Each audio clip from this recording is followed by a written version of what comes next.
এই যে আমাকে সুমাইয়া কান হাইলে চরকিতে ওটা লাগবে, চরকিতে উঠবি।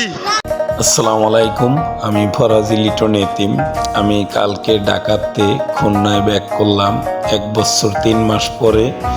আসার পরে খুবই শরীরটা খারাপ লাগছিল এবং খুব অস্বস্তি বোধ করছিলাম। তো দুপুরে আম্মা পাক শাক করার পরে আমি ভাত খেলাম।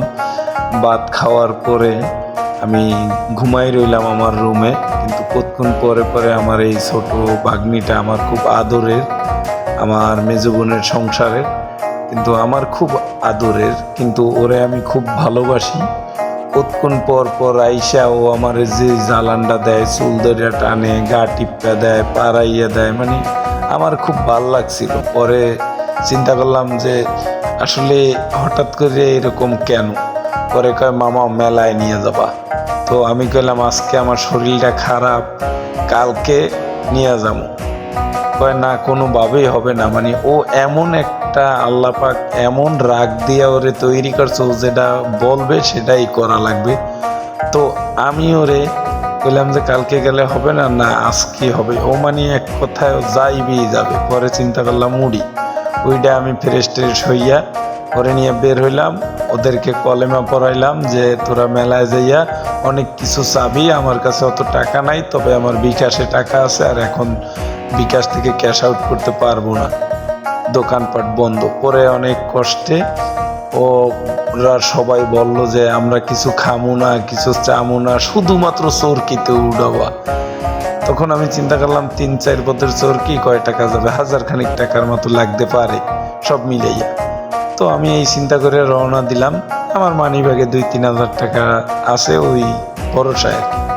তো যাওয়ার পরে ওদেরকে আমি সর্বপ্রথম নৌকায় উড়াইছি।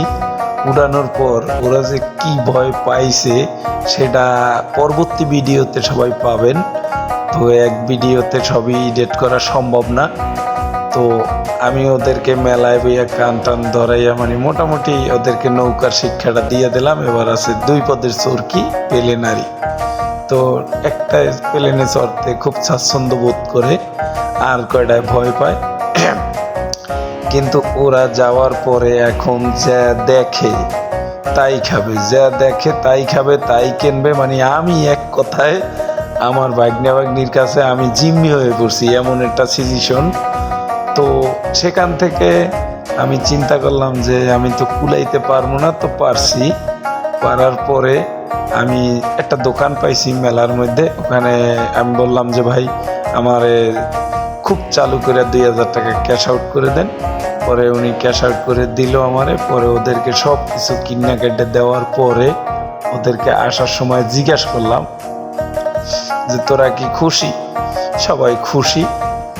এখন আমি ভাবতেছি মিষ্টি আমাদের ঢাকায় হাই মিষ্টি 350-400 টাকা, যেগুলা সচরাচর সব জায়গায় পাওয়া যায় না। আর এখানে নোকাল মিষ্টি, যেগুলা একটা কি বলবো, একটা পুরি বানানোর হোটেলেও পাওয়া যায়, সেই মিষ্টি এখানে 250 টাকা, 300 টাকা। এখন আমি চিন্তা করলাম যে এখানের মিষ্টি যদি 200 টাকা, 300 টাকা হয়, 250 টাকা হয়, তাহলে আমাদের নেভি চেকপোস্টের মিষ্টি খুব সুনাম, খুলনার ভিতরে অনেক সুনাম কামাই করছে এবং খুব ভালো। আমি নিজেও অনেক সময় কিনছি।